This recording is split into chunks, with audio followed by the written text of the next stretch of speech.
করতে হবে, জবানটা নাড়াইয়া কাকে ডাকবো? আল্লাহর কসম, এলাকার মুসলমান ও কলিজা টুকরা যুবক, ও দাড়ি বাঁকাওয়ালা বৃদ্ধ মুরব্বী বাবা, ও মুর্দার মা, ডানে বামে সামনে পিছনে তাকাইয়া দেখলাম স্বার্থের জন্য স্বামী পর্যন্ত স্ত্রীকে জবাই করে, স্ত্রী পর্যন্ত স্বামীকে জবাই করে, করেনি? স্বার্থের জন্য সম্পদের লোভে পড়ে সন্তান পর্যন্ত আব্বা আম্মাকে হত্যা করেন। আবার মা বাবা পর্যন্ত সন্তানকে হত্যা করে। আল্লাহর কসম করে বলে মুমিন ভাই, জমিনের মধ্যে আল্লাহর চাইতে বড় আপন কেউ নাই। দুনিয়ার জমিনে নাই, কবরের মধ্যে আল্লাহর চাইতে বড় আপন কেউ নাই। হাসরের ময়দানে আল্লাহর চাইতে বড় আপন কেউ নাই। মিজানের পাল্লা যখন ওজন দেওয়া হবে, সেখানেও আমার মালিকের চাইতে বড় আপন কেউ নাই। ফুলসিরাতের পুত আল্লাহ পাক বহু মুমিন বান্দা বান্দিকে বিজলির আকারে পার করাইয়া দিবেন।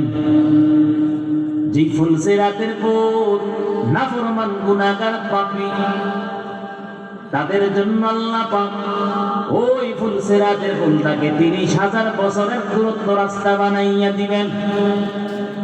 এমন ফুলসিরাতের পুল আল্লাহ রাব্বুল আলামিন মায়ার নবীর মাধ্যমে জানাইয়া দিল। যেই ফুলসিরাতের পুল হিয়ার চাইতে দাঁড়ালো হবে, চুলের চাইতে চিকন হয়ে যাবে। গুনাহগার বেনামাজির দল যখন পাপ নিয়া গুনাহ নিয়া যখন ফুলসিরাতের পুল পার দিতে যাবে, নাফরমান গুনাহগার কেটে কেটে জাহান্নামের মধ্যে পড়বে, দাখিল হবে। ও নবীর উম্মতের দল, যে আল্লাহ রাব্বুল আলামিন আপনারে আমারে দুনিয়ার জমিনে এত সুন্দর করে বানাইলো, সেই আল্লাহর চাইতে বড় আপন কেউ নাই। এই জন্য জীবনটা যতদিন দুনিয়ার জমিনে বেঁচে থাকবে, মৃত্যুর আগ পর্যন্ত আল্লাহর জিকির করবেন, আল্লাহর ইবাদত করবেন, নামাজ পড়বেন, কোরআন তেলাওয়াত করবেন, মা বাবার কথা মেনে চলবেন, উলামায়ে কেরামদের কথা মেনে চলবেন। আল্লাহ রাব্বুল আলামিন দুনিয়া এবং আখিরাতে আপনার জন্য কল্যাণ দান করবে।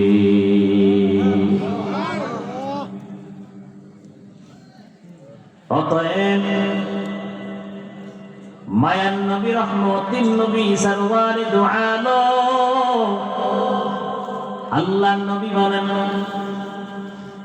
একেবারে দুইটা বস্তু হেফাজতের জিম্মা যে উম্মত নিতে পারবে, আমি নবী কথা দিলাম, ওয়াদা দিলাম, আমি নবী তাকে নিজ জিম্মায় জান্নাতের ভিতরে পৌঁছাইয়া দেব।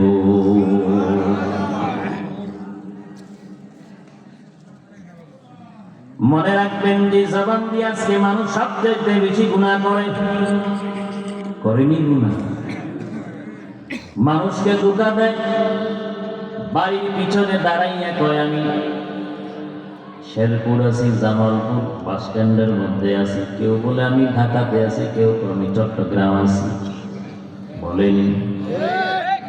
আসলে আল্লাহর বান্দা মোবাইলটা হাতের মধ্যে নিয়ে বাড়ির পিছনে দাঁড়াইয়া কথা কয়।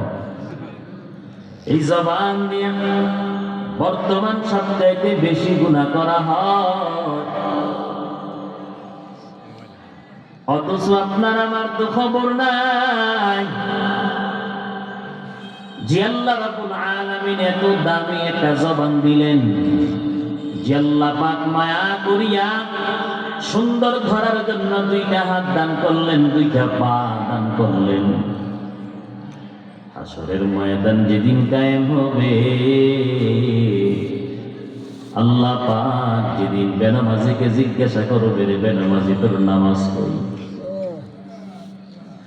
আল্লাহ পাক যখন জিজ্ঞাসা করবে ও শুকর তোর আমল কই, আল্লাহ পাক যখন জিজ্ঞাসা করবে ওরে নাফরমান তোর ইবাদত কই, তোর জিকির কই, তোর রোজা কই, কেন নামাজ পড়লি না, কোরআন পড়লি না, জিকির করলি না, রমজানে রোজা রাখলি না, তারাবিও পড়লি না, সেহরিও খাইলি না।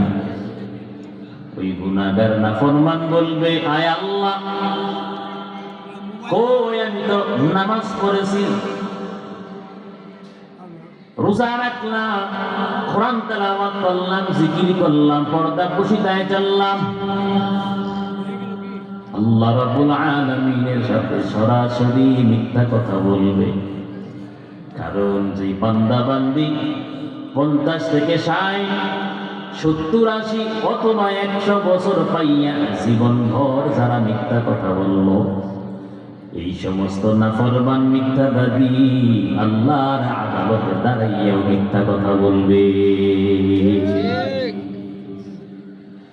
যখন আল্লাহর আদালতে দাঁড়াইয়া দুনিয়ার জমিনে যেইভাবে মিথ্যা সাক্ষ্য দিয়েছে, দেয়নি মিথ্যা সাক্ষ্য, কথা কয় না? একটা মানুষের মিথ্যা সাক্ষ্য দেওয়ার কারণে একটা ভালো মানুষের জীবন চলে যায়, যায়নি? কথা বলেন।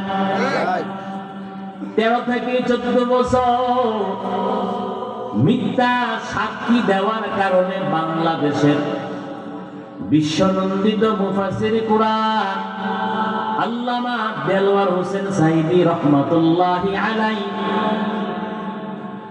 জালেমের কারাগারের মধ্যে বন্দী হইয়া শেষ পর্যন্ত তাকে শহীদ করল মিথ্যা সাক্ষ্য দেওয়ার কারণে। কথা বলেন না কেন? আল্লামা দেলওয়ার হোসেন সাঈদী রহমাতুল্লাহি আলাইহি যখন কারাগারের মধ্যে ছিলেন, ওই ভারতের জমিন আসামের মধ্যে বছরে 5-7টা প্রোগ্রামে যাইতাম, আর আসামের মুসলমান আমার কাছে আসতো, মুসাফা করতো, আর জিজ্ঞাসা করতো হুজুর গো আপনাদের দেশে দেলওয়ার হোসেন সাঈদী সাহেবকে আপনাদের দেশ জেলখানার মধ্যে আটকাইয়া রাইখা ইসলামের কি পরিমাণ যে ক্ষতি করেছে এখনো বাংলার মানুষ টের পায় নাই। কথা বলেন না কেন? আল্লাহ রাব্বুল আলামিন সূরাতুল ফুরকানের মধ্যে বয়ান করেন, জমিনের মধ্যে আমার কিছু প্রিয় বান্দা বান্দি আছে, যেই প্রিয় বান্দা বান্দিরা কারো বিরুদ্ধে মিথ্যা সাক্ষী দেয় না। আল্লাহ পাক বলেন 500, 1000, 50,000 টাকার ভান্ডাল পাইয়াও মিথ্যা সাক্ষ্য দেয় না, এমন বান্দা বান্দি জমিনে আছে না নাই? আল্লাহ পাক বলেন আল্লাযীনা লা ইয়াশহাদুনা যুর ওয়া ইযা মাররু বিল-লাগwi মাররু কিরামা। আল্লাহ পাক বলেন আমার মুমিন বান্দা যারা, স্পেশাল বান্দা যারা, ওরা সমাজের মেল বিচার খুটকাচারির মধ্যে টাকা পাইয়া মিথ্যা সাক্ষ্য দেয় না। জমিনের মধ্যে মিথ্যা বলতে বলতে অভ্যস্ত, স্ত্রী স্বামীর সঙ্গে মিথ্যা বলে, স্বামী স্ত্রীর সঙ্গে মিথ্যা বলে, ছেলে সন্তান আব্বা আম্মার সাথে মিথ্যা করে, শিক্ষার্থীরা স্টুডেন্ট শিক্ষকের সাথে মিথ্যা কথা বলে, মুরিদ তার পীরের সাথে মিথ্যা কথা বলে, বান্দা তার রবের সাথে মিথ্যা কথা বলে, বলেনি? আল্লাহ পাক যেদিন হাসরের ময়দান কায়েম করবেন, রব্বে করিম যেদিন জিজ্ঞাসা করবেন কেন নামাজ পড়লা না, কই তোমার নামাজ কই, সেদিনও বান্দা বান্দি মিথ্যা বলবেন। আল্লাহ পাক ওই নাফরমান গুনাহগার মিথ্যাবাদীদের জবানের মধ্যে আল্লাহ পাক মোহর মেরে দিবে। সেদিন আল্লাহ পাক হাতের জবান খুলে দিবেন, পায়ের জবান খুলে দিবেন। আমার কথা নয়, আল্লাহ পাক বলেন আল-ইয়াওমা নাখতিমু আলা আফওয়াহিহিম ওয়া তুকাল্লিমুনা আইদিহিম ওয়া তাশহাদু আরজুলুহুম বিমা কানু ইয়াকসিবুন। আল্লাহ পাক বলেন সেদিন নাফরমানদের জবানের মধ্যে আমি আল্লাহ মোহর মেরে দেব, সিল মেরে দেব। আল্লাহ পাক বলে তাদের পা হাত আমি আল্লাহর সাথে সাক্ষ্য দেবে। দুনিয়ার জমিনে হাত দিয়া কয়জন মায়ের বুক খালি করেছে, দুনিয়ার জমিনে পা দিয়া কতটা হারাম কবিরা গুনার দিকে দৌড়াইছে, দুনিয়ার জমিনে এই হাত দিয়া কত মানুষের শরীর থেকে রক্ত ঝরাইল, দুনিয়ার জমিনে কতটা বরাত করেছে। আল্লাহ পাক সেদিন জবান যখন বন্ধ করে দিবে, নাফরমানের এই হাত এবং পা আল্লাহর কাছে সাক্ষী দিবে। নবীর উম্মতের দান। অতএব আল্লাহ রাব্বুল আলামিন বলেন, আমি আল্লাহর ইবাদত করো, আমি আল্লাহ তোমাদেরকে বিশাল 7টা জমিনকে আমি আল্লাহ বিছানা বানাইয়া দিলাম। জমিনটা যদি একটু স্ল্যাব হইতো, উঁচু নিচু হইতো, জমিনের মধ্যে কেউ বসবাস করতে পারতো না। পারতো নি? বলেন না কেন? আল্লাহ পাক বলেন, আমি আল্লাহ জমিনটাকে তোমাদের জন্য বিছানা বানাইয়া দিলাম। আল্লাহ পাক বলেন, মাথার উপর তাকাইয়া দেখ, আমি আল্লাহ একটা নয়, দুইটা নয়, তিনটা নয়, আমি আল্লাহ বিশাল 7টা আসমান তোমাদের মাথার উপর ছাদ বানাইয়া দিলাম। আল্লাহ পাক এত সুন্দর ছাদ বানাইয়া দিলেন, দুনিয়ার ইঞ্জিনিয়ারদের পরামর্শ নিয়ে বড় বড় কন্ট্রাক্টররা রাজমিস্ত্রি দিয়ে বিল্ডিং বানায়। 2-4-5 বছর যাওয়ার আগে তো আস্তর খসে পড়ে, কালার নষ্ট হয়, ডিস্টেম্পার নষ্ট হয়ে যায়। হয়নি নষ্ট? আল্লাহ রাব্বুল আলামিন ডাক দিয়া বলেন, দুলাল, আমি আল্লাহ এমন একজন মালিক, আমি আল্লাহ তোমাদের মাথার উপর এত বিশাল শক্ত ছাদ বানাইয়া দিলাম। ও বান্দা বান্দি, সামান্য একটা প্যান্ডেল বানাইলা, ছোট্ট একটা ঘর উঠাইলা, খুঁটির অভাব নাই। আল্লাহ পাক বলেন, একটু তাকাইয়া দেখো, আমি আল্লাহ বিনা খুঁটিতে বিশাল বড় বড় 7টা আসমানকে আমি আল্লাহ কুদরতি ভাবে দাঁড় করাইয়া রাখলাম। আল্লাহ পাক বলেন, পূর্ব দিগন্তে তাকাও, কত সুন্দর কালার, পশ্চিম দিগন্তে তাকাও বান্দা বান্দি, কত সুন্দর কালার। আল্লাহ পাক বলেন, মাথার উপর তাকাইয়া দেখ, আমি আল্লাহ কত সুন্দর কালার দিয়া দিলাম। কিয়ামতের আগ পর্যন্ত কোনো দিক দিয়া কালার নষ্ট হবে না। হবে নি নষ্ট? কথা বলেন, এত নিখুঁত ভাবে কে সাজাইল পৃথিবী? বলেন না তিনি কে? বলেন তিনি কে? তিনি হলেন আমাদের আল্লাহ। আল্লাহর চাইতে বড় কোন কেউ আছেন? এত সুন্দর করে বনি আদম বানাইয়া কিছুদিন ঘুরাইয়া ফিরাইয়া অন্ধকার কবরে নিয়ে যাইবা। ভাই বলি, বন্ধু বলি, কেউ তো আপন না। ভাবিয়া দেখিলাম ও বালি, কবরে গেলে তুমি সারা কেউ আপন হবে না। বলেন আমাদের আসল আপন কি? বলেন আমাদের আসল আপন কি? আল্লাহ রাব্বুল আলামিন বলেন, আমি আল্লাহর চাইতে বড় আপন তোমাদের কেউ নাই, আমি আল্লাহর চাইতে বড় দয়ালু কেউ নাই। আমি আল্লাহ তোমাদেরকে যেমনি এত মায়া করে বানাইলাম, আদর করে বানাইলাম, ঠিক ওইভাবে আমি আল্লাহ তোমাদের কি প্রয়োজন শীতের সময় শীতের ভারী পোশাকের ব্যবস্থা করে দিলাম। গরম আমার বান্দা বান্দি সহ্য করতে পারে না, এই জন্য আমি আল্লাহ রাব্বুল আলামিন গরমের সময় পাতলা পোশাক, ফ্যান এবং এসির ব্যবস্থা করে দিলাম। কে দিছেন? বলেন কে দিছেন? আল্লাহ পাক বলেন, গরমের সময় পাতলা পোশাকের ব্যবস্থা করে দিলাম, কারণ আমি জানি আমার বান্দা বান্দিকে আমি আল্লাহ বড় দুর্বল করে বানাইছি। দুর্বল নেই। আল্লাহ পাক বলেন, ওয়া খুলিকাল ইনসানু দাঈফা, মানুষকে আমি আল্লাহ দুর্বল করে বানাইলাম।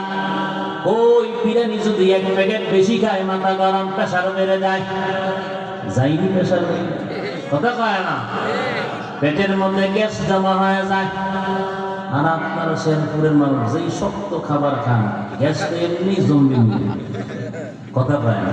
আপনার নরম ভাত খাইতে পারেন না, শুধু আমরা কষ্ট দিননি।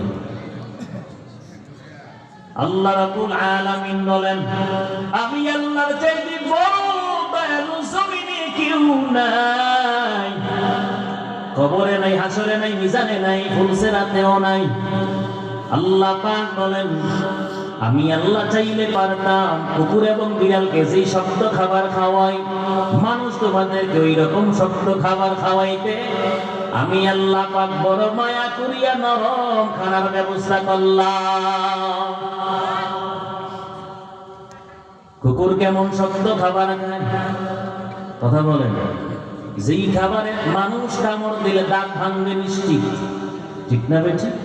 বিড়াল কেমন শক্ত খাবার খায়, মানুষ খাইয়া আর পারে না, যেইটা ফালাইয়া দেয় জুদা, ওইটা বিড়াল খায়। খাইনি বলেন?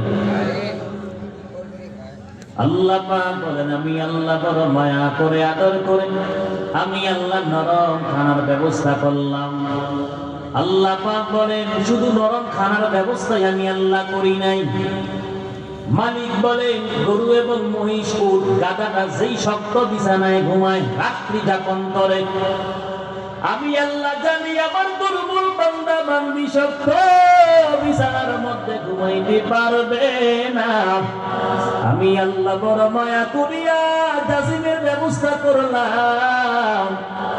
আমি আল্লাহ বড় আদর করিয়া তোমাদের জন্য নরম বিছানার ব্যবস্থা করলাম। আল্লাহ পাক বলেন, আমি আল্লাহ রাব্বুল আলামিন সম্মান কম দিলাম না আদমের সন্তান হিসাবে। আমি আল্লাহ মর্যাদা কম দিলাম না আদমের সন্তান হিসাবে। শুধু তাই নয়, আল্লাহ রাব্বুল আলামিন বলেন, আমি আল্লাহ জলে এবং স্থলে বাহনের বন্ধ ব্যবস্থা করে দিলাম। আমি আল্লাহ পাক জলে এবং স্থলে বাহন দিয়ে আমি আল্লাহ দায়িত্ব থেকে আমি আল্লাহ অবসর হই নাই। আকাশ পথে আমি আল্লাহ বিমানের বন্ধ ব্যবস্থা করে দিলাম। আল্লাহ পাক বলেন, আমি আল্লাহ মরুভূমি উত্তপ্ত বালির উপর চলার জন্য সেখানে আমি আল্লাহ ঘোড়া খচ্চরের বন্ধ ব্যবস্থা করে দিলাম। আল্লাহ পাক বলেন, আমার বান্দা বান্দির কি প্রয়োজন, আমি আল্লাহ দুনিয়ায় আসার আগে সব কিছুর ব্যবস্থা করে দিলাম। আল্লাহ পাক বলেন, আমি আল্লাহর চাইতে বড় দয়ালু কেউ নাই, আমি আল্লাহর চাইতে বড় আপন কেউ নাই। আল্লাহ পাক বলেন, ও বান্দা বান্দিরা, কত দিঘি পুষ্করণী তাজা তাজা মাছ আমি আল্লাহ খাওয়াইলাম। আমি আল্লাহ তাজা গরু খাওয়াইলাম, মোরগ আমি আল্লাহ খাওয়াইলাম। আল্লাহ রাব্বুল আলামিন বলেন, একেবারে পিওর গাভীর দুধ আমি আল্লাহ খাওয়াইলাম। খাওয়াইনি আল্লাহ? কথা বলেন, কে খাওয়ায়? আল্লাহ পাক বলেন, একেবারে পিওর গাভীর দুধ আমি আল্লাহ খাওয়াইলাম। আল্লাহ পাক বলেন, যেই গাভীটা তার বাচ্চাকে দুধ না দিয়া তোমাদেরকে দুধ খাওয়াইলো, দেখবেন যারা গাভী লালন পালন করেন, যখন নতুন বাচ্চা হয়, রাত্রটা যখন গভীর হয়, গাভীর বাচ্চাটা মা মা করে কান্না করে, আর ডাক দিয়ে কয়, ও মা, আমার গলাটা শুকাইয়া গেল, একটু দুধ পান করার মতন সুযোগ দাও। ওই গাভীটা ডাক দিয়া বলে, ও সন্তান, যে আল্লাহ পাক বনি আদমের জন্য নাম করে বানাইলো, ওই বনি আদম খাইয়া যেই দুধটা থাকবে, সেই দুধটা পান করে মালিকের শুকর আদায় করবে। আল্লাহ পাক বলেন, বাচ্চাটাকে দুধ না খাওয়াইয়া তোমাদেরকে খাওয়াইলো। আমি আল্লাহ পাক তোমাদেরকে নিয়ামত কম দেই নাই। আমি আল্লাহ পারতাম ভিক্ষুকের ভাঙা থালটা তোমার হাতের মধ্যে দিয়ে রাস্তার অলিতে গলিতে ঘুরাইতে। আমি আল্লাহ পাক সসম্মানে দুনিয়ার জমিনে তোমারে বিলাসিতার মধ্যেই রাখলাম। আল্লাহ পাক বলেন, এত নিয়ামত পাওয়ার পর আমি মালিকের শুকর যারা আদায় করবি না, আল্লাহ রাব্বুল আলামিন বলেন ইন্নাল ইনসানা লিরাব্বিহি লাকানুদ।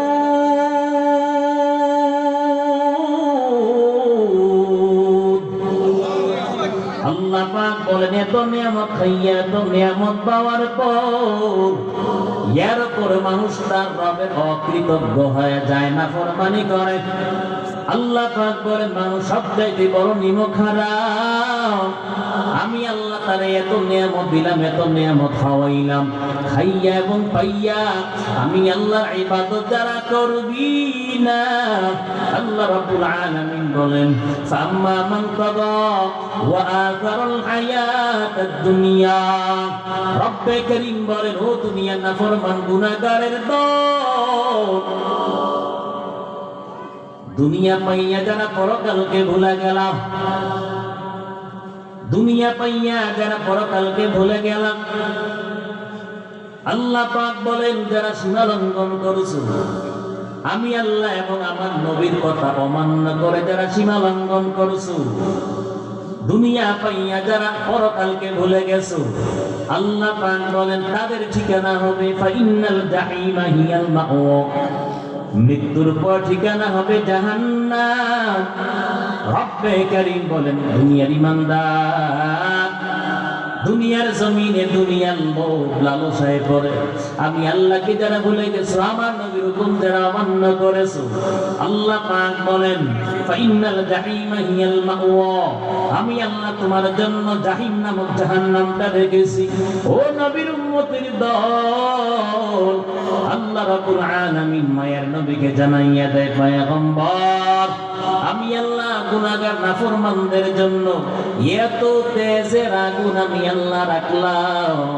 আল্লাহ পাক বলেন এত নেয়ামত খাইয়া যারা আমি আল্লাহর গোলামি করবে না, রব্বে কারীম বলেন ও নবী আমি আল্লাহ ওই গুনাহগার নাফরমানদেরকে কবর থেকে আযাব চালু করে দেব।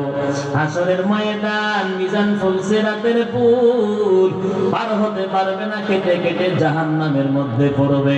আর জাহান্নামের মধ্যে আমি আল্লাহ বেনামাজি নাফরমান গুনাহগার বেঈমানদেরকে কিভাবে আমি আল্লাহ শাস্তি দেব। আল্লাহ পাক বলেন গায়ের চামড়াটা 42 গজ মোটা বানাইয়া দেওয়া হবে। আল্লাহ পাক বলেন কেন 42 গজ মোটা বানাইয়া দেব? দুনিয়ার জমিনে তো নিয়ামত কম দেই নাই, এসি রুমে ঘুমাইয়া তো নামাজ পড়ে নাই, এসি রুমের মধ্যে ঘুমাইয়া অত জিকির করে নাই। আল্লাহ পাক কোটি টাকার মালিক বানাইয়া দিল, 10 তলা 20 তলা বিল্ডিং এর মালিক হইয়া অত যাকাত দেয় নাই। কথা বলেন না কেন? বিলাসিতায় মগ্ন দুনিয়ার জমিন পাইয়া পরকালকে ভুলে গেছে। আল্লাহ পাক বলেন ও নাফরমান গায়ের চামড়াটা আমি আল্লাহ 42 গজ মোটা বানাইয়া দেব। 42 গজ মোটা চামড়ার অধিকারী নাফরমানকে যখন জাহান্নামের আগুনে নিক্ষেপ করা হবে, আল্লাহ পাক বলেন এত তেজের আগুন সাথে সাথে গায়ের 42 গজ মোটা চামড়া পুড়ে ভস্ম হয়ে যাবে। নবীর উম্মতের দল, আল্লাহ পাক বলেন আল্লাতী তাত্তালিউ আলাল আফিদা, এত তেজের আগুন হবে হৃৎপিণ্ড পর্যন্ত পৌঁছে যাবে, কলিজা পর্যন্ত ধরে যাবে। কারণ দুনিয়ার আগুনের বৈশিষ্ট্য একরকম, জাহান্নামের আগুনের বৈশিষ্ট্য কিন্তু আরেক রকম। দুনিয়ার আগুন হাতের মধ্যে লাগলে হাত পড়ে যায়, মাথার মধ্যে লাগলে মাথা পড়ে যায়, পায়ের মধ্যে লাগলে পা পড়ে যায়, হৃৎপিণ্ড পর্যন্ত পৌঁছাইবার আগে মানুষটার মৃত্যু হয়ে যায়। ও নবীর উম্মতের দল, মানুষটা যখন মরে যায় দুনিয়ার জমিনে, তারে যদি আরো আগুনে পোড়ানো হয়, আরো যদি তাকে কেটে টুকরো টুকরো করে দেওয়া হয়, ওই মানুষটা টের পায় না, কারণ তার ভিতরে আত্মাটা থাকে না, রূহটা থাকে না। আল্লাহ পাক বলেন লা ইয়ামুতু ফিহা ওয়ালা ইয়াহইয়া। রব্বে কারীম বলেন জাহান্নামের মধ্যে যখন আমি আল্লাহ অগ্নি দিয়ে দগ্ধ করব, আল্লাহ পাক বলেন নাফরমানের দল, আমি আল্লাহ তোমাদেরকে কিন্তু জাহান্নামের মধ্যে শাস্তি দেব। তবে শাস্তি চলাকালীন নাফরমানের দল তোমাদের কোনো মরণ হবে না, আবার বাইচা থাকবা কথা সত্য, তবে বাঁচার মতন বাঁচবা না। দেখেন না মাঝে মাঝে বৃদ্ধ আব্বা আম্মা মুমূর্ষ অবস্থায় হইয়া বিছানার মধ্যে পড়ে থাকে। অনেক মুরব্বীরা দেখবেন রোগের কারণে, বিমারের কারণে যন্ত্রণায় ছটফট করে বিছানার মধ্যে। এটাও কিন্তু বাঁচা, তবে এই বাঁচা আসলে প্রকৃত বাঁচা নয়। কথা কোন ঠিক না বেঠিক? আল্লাহ পাক বলেন লা ইয়ামুতু ফিহা ওয়ালা ইয়াহইয়া, আমি আল্লাহ তোমাদেরকে জাহান্নামের মধ্যে যখন দগ্ধ করব আগুন দিয়ে, আমি আল্লাহ মারবো না, আবার বাঁচার মতো কিন্তু তোমরা বাঁচবা না। ও নবীর উম্মতের দল, তখন নাফরমান গুনাহগার আল্লাহর আযাব সহ্য করতে না পাইরা ষাঁড়ের মতন কান্নার আওয়াজ, এত বিকটে ষাঁড়ের মতন কান্না করবে, চিৎকার করবে। আর তাকাইয়া দেখবে যেই লোকটার সাথে দুনিয়ার জমিনে আমি চলাফেরা করতাম, একই বাজারে বাজার করতাম, একই রাস্তা দিয়ে হাঁটতাম চলতাম, ও আব্দুল সাত্তার, যে আব্দুল সাত্তারের সাথে আমি দুনিয়ার জমিনে কথা বলেছি, চলাফেরা করেছি, সে তো ওই পাশে জান্নাতের ভিতরে কত নাজ নিয়ামত খাইতেছে, কত দামি দামি জান্নাতের ফল খাইতে আছে। আজকে সে কোথায় আর আমি কোথায়? ও নবীর উম্মতের দল, ও পর্দার অন্তরের মা, বেপরদায় চলার কারণে, স্বামীর হুকুম অমান্য করার কারণে, নাফরমানি করার কারণে আল্লাহ পাক কিন্তু জাহান্নামের আযাব দিয়ে গ্রেফতার করবে। যেই মহিলাটা দুনিয়ার জমিনে বেনামাজি ছিল, যেই মহিলাটা দুনিয়ার জমিনে কোরআন ছেড়ে দিল, স্বামীর নাফরমানি করলো, গুনাহ করে করে জীবনটা পার করে দিল, ওই মহিলা জাহান্নামের মধ্যে আযাব ভোগ করে সহ্য করতে না পেরে যন্ত্রণায় ষাঁড়ের মতন কান্না করবে।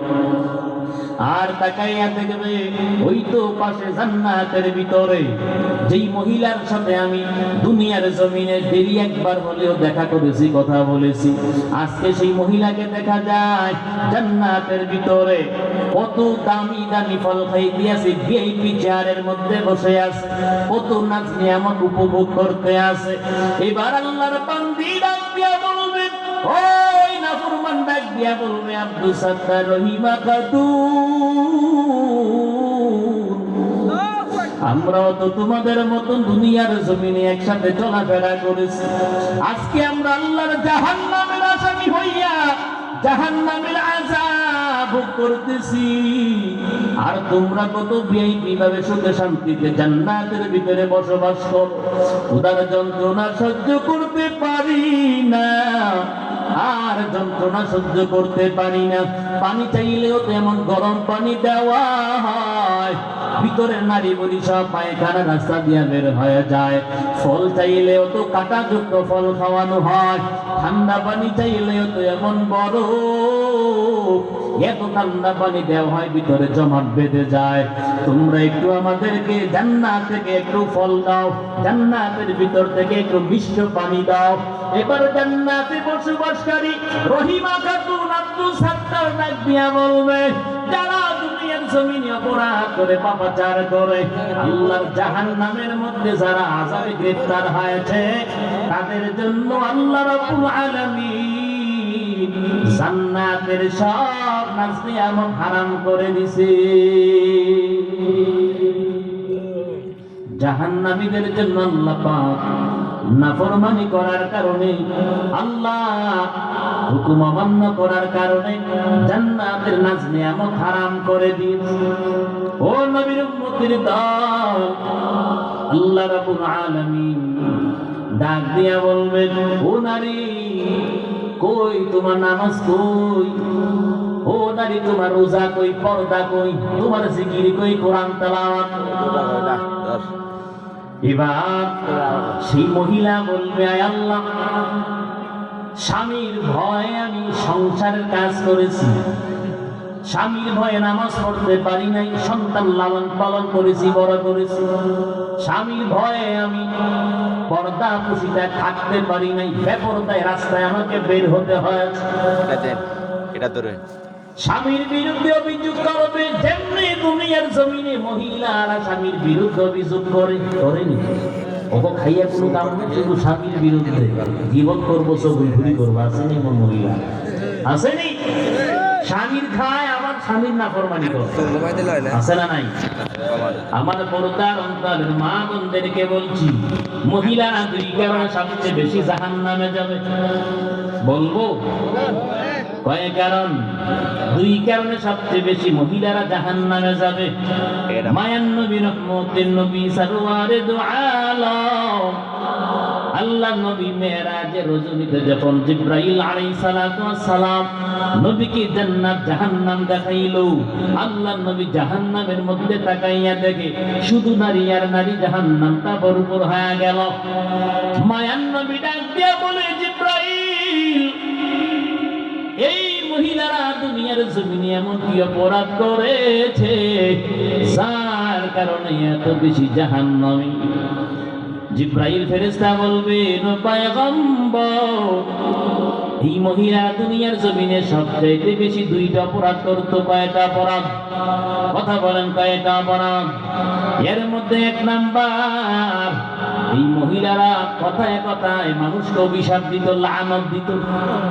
দেয়নি অভিশাপ, লানত দেয়নি, ওকে অভিশাপ থেকে আর স্বামী ছেলে সন্তান কেউ রক্ষা পায় নাই। শ্বশুর শাশুড়ির হুদাই অভিশাপ দেয়, কথা কয় না, তবে সবাই না, সবাই না, তবে কম না, বেশিরভাগ নারীরা এই কাজে লিপ্ত, আছে না নাই? কথা বলেন না কেন? আর একটা কারণ হলো, মহিলারা সবচাইতে বেশি গীবত করে, চগুলখুরি করে। কথা বলেন না কেন? চগুলখুরি করেনি। মুরব্বীরা ডরে কয় না, এই বাসায় গেলে খাবার যদি না দেয়, ঠান্ডা খাবার যদি দেয়, গরম করে যদি না দেয়, ওজুর পানি, গোসলের পানি যদি গরম না দেয়, হ্যাঁ তোর আর কোন ময়দানে ঠিক ওইটাই যেমন তোমার আবার চা করে খাও। কথা বল, ঠিক না ঠিক? ওইটাই বিয়ে করে তোমরা জোরে করি, কথা বল, ঠিক না ঠিক?